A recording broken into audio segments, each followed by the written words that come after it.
What's up, everybody? Jedd Johnson here from dieselcrew.com. Got a video I want to show you today of a 150-pound anvil that we got on loan from Towanda Iron and Metal in Towanda, Pennsylvania.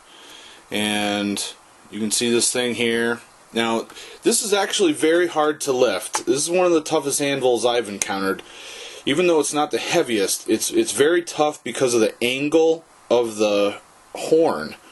You can see on like the bottom side towards the bottom portion of the anvil, that horn is like really flat. And it wouldn't be so bad if it were a little bit longer so you get more to grip on, but it tapers down very quickly. So it goes from very wide where the thumb and index finger are to very narrow up at the top of the hand where the pinky is. Now we had to play around with it to try to figure out what the best spot was to grip onto it. You can see here Luke is trying to find the best spot. And there he's got it.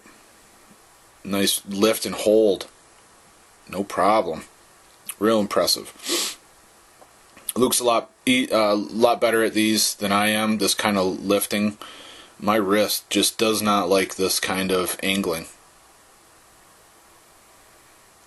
So here I'm trying to move this thing around and try to find the right angle as well. Did this little voiceover because I filmed this with my GoPro, and I don't know what I think about that GoPro, man. Like, it doesn't pick up audio well in that case, so it's like silence when you upload the video. Look how the edge of the camera, all the straight lines, everything that's really straight seems curved. It's crazy.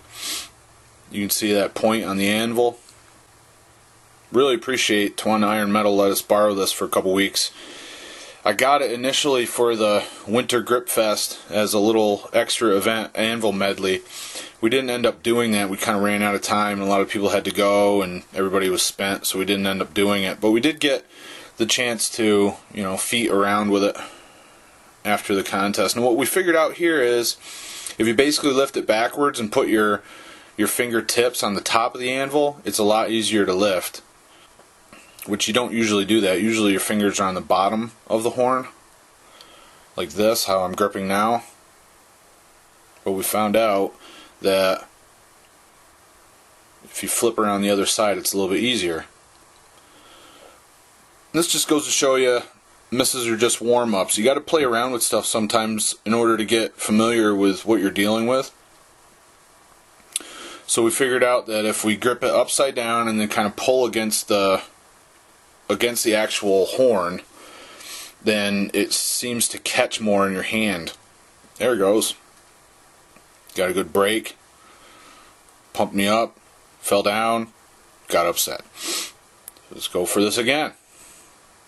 Oh man, it's coming up. Frustration is setting in. Now look at this guy. Probably walk up and hold it for like an 8 count. Little break. Lots of technique in this stuff. You got to figure all this stuff out.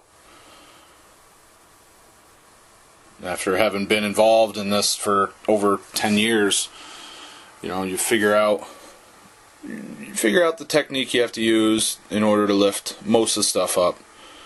And the stuff that you can't figure out, then you just keep playing around with and you're able to figure out. There's a good break.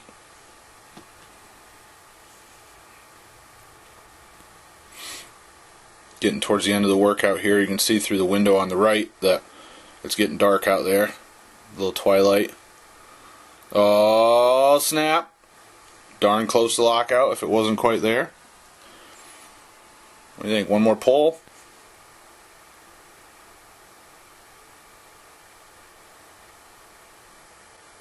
Bam. There it is. So you get everything right. Figure out where you need to put your hands, angles, stuff like that. You can usually see some progress right away just on technique. So if you're having trouble with something that you're working on, what I would wish you to do is check out thegripauthority.com, because like I said, I've been doing this for a long time and feel like I've got a lot of this stuff figured out, and that site is a stockpile of information related to grip training. So check it out. The link will be in the description box below. It's thegripauthority.com. Alright everybody, thanks for watching, and all the best in your training. Take care.